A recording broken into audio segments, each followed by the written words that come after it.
Apa kabar anak-anakku yang solih dan solihah? Semoga semua dalam kondisi sehat walafiat ya, ceria dan semangat untuk mengikuti pembelajaran hari ini. Alhamdulillah, sebelum kita mulai belajar, yuk kita awali dulu dengan doa belajar. Bismillahirrahmanirrahim. Rabbi zidni ilman, warzuqni fahman. Wahai Tuhanku, tambahkanlah kepadaku ilmu dan karuniakanlah kepadaku kefahaman. Semangat! Hari ini kita akan belajar tentang cermin, baik itu pengertian, sifat, macam, dan manfaatnya.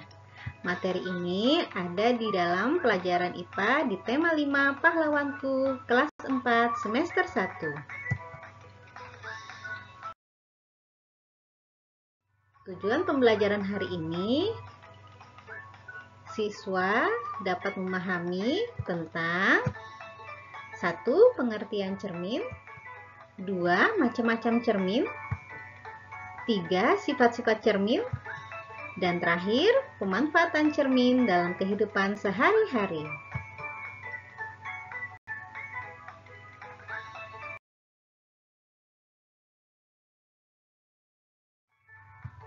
Nah, apakah pengertian cermin itu?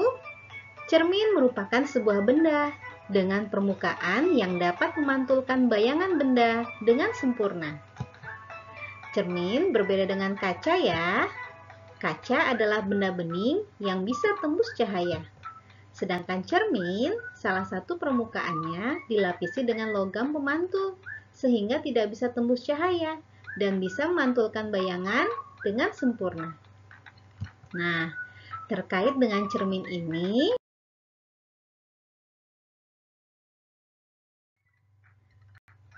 hikmah cermin dalam Islam, hati itu diibaratkan seperti cermin.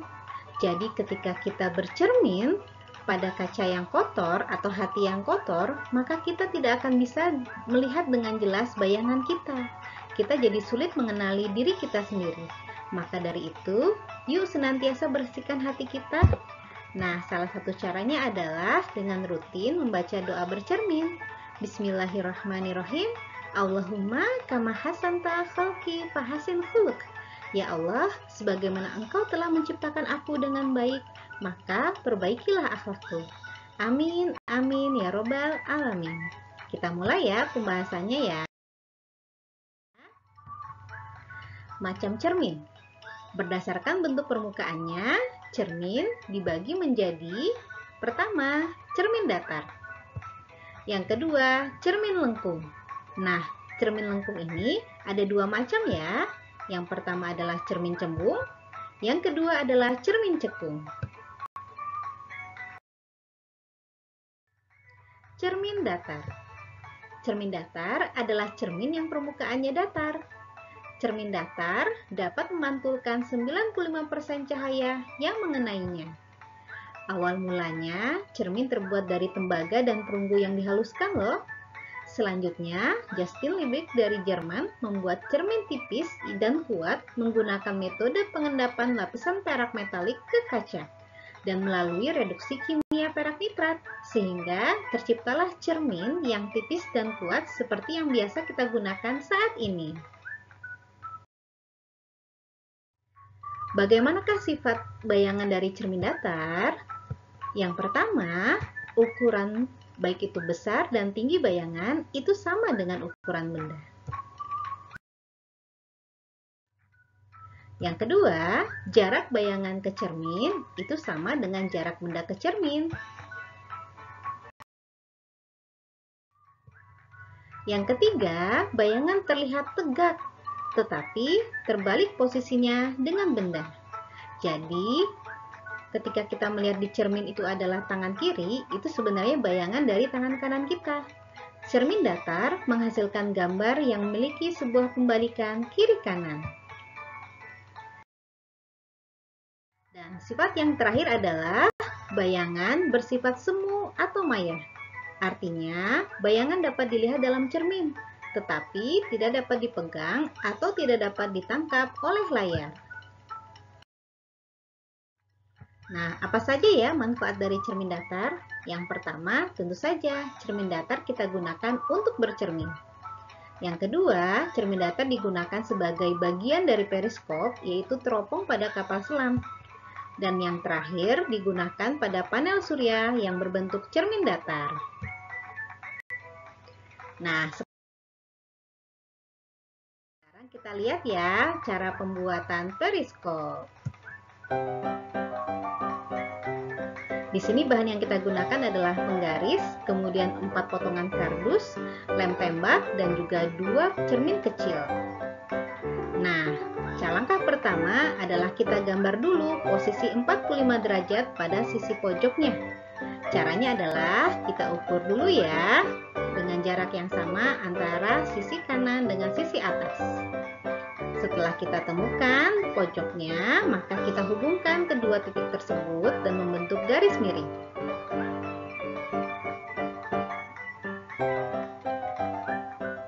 Nah, garis miring ini kita buat di kedua sisi ya. Langkah berikutnya adalah kita tempelkan cermin datar kecil tadi. Kita posisikan dengan posisi berdiri ya. Gunakan lem tembak agar lem terikat dengan kuat pada kardus. Ingat, posisinya harus berhadapan ya cerminnya ya. Kemudian tutup bagiannya, tempel lagi dengan menggunakan lem tembak. Oke, terbentuklah dua sisi yang tertutup. Kita akan menutup sisi berikutnya, sisi ketiga. Tapi ingat, jangan hanya cukup menutupi salah satu bagian cermin datarnya ya. Sisanya kita potong. Ini berlaku juga ketika kita akan menutup sisi yang terakhir.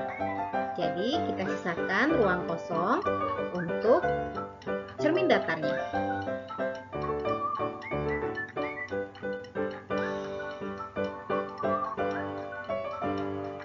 Oke, kita potong sisanya ya. Nah, sudah hampir jadi.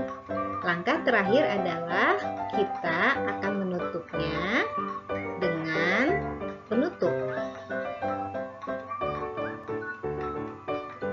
Bagian bawah dari cermin datar ya yang akan kita tutup ya. Jadi bukan bagian yang memperlihatkan isi dari cermin datar. Nah, oke, seperti itu ya.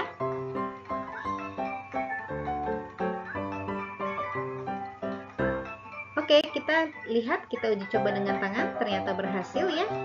Sekarang kita akan coba untuk membaca tulisan yang ada di dinding dengan posisi yang lebih tinggi daripada lantai. Dan ternyata setelah kita lihat, oh ternyata terbaca. Jadi ternyata efektif ya penggunaan cermin datar pada periskop ini. Bisa melihat sisi yang lebih atas.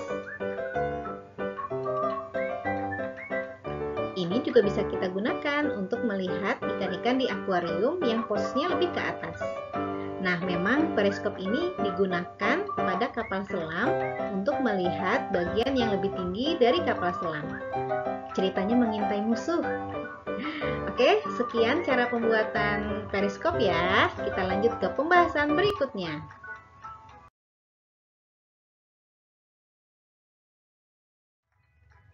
Nah, kita berikutnya akan membahas tentang cermin cembung. Cermin cembung adalah cermin yang permukaan bidang pantulnya melengkung ke arah luar.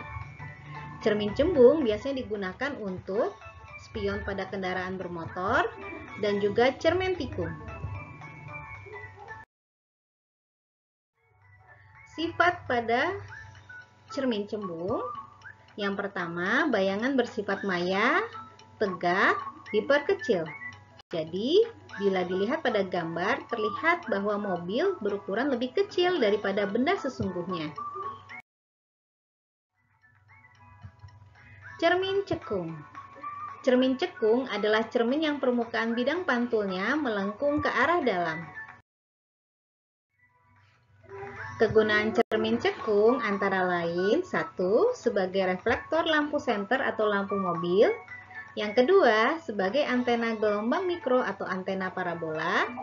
Yang ketiga, sebagai lensa okuler pada mikroskop. Kemudian digunakan juga pada pembuatan teropong panggung. Dan terakhir, sebagai kompor tenaga surya. Sifat bayangan cermin cekung ternyata tergantung pada letak benda terhadap cermin. Jadi berbeda-beda ya hasilnya. Nah, untuk membuktikan apakah bentuk dari cermin cembung dan cermin cekung, kita bisa menggunakan sendok loh. Jadi, ketika kita membalikkan sendok pada bagian bawah dan diperlihatkan pada kita, ternyata terbentuk bayangan maya, tegak, dan diperkecil. Ini adalah contoh bentuk dari cermin cembung.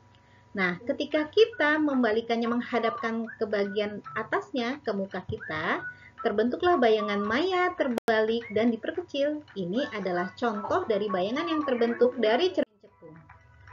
Berikut kesimpulan materi hari ini ya. Oke, sekian. Terima kasih. Syukron, jazakumullah khairan katsir. Tetap semangat belajar ya. Dan semoga kita semua selalu dalam keadaan sehat walafiat. Terima kasih. Wassalamualaikum warahmatullahi wabarakatuh.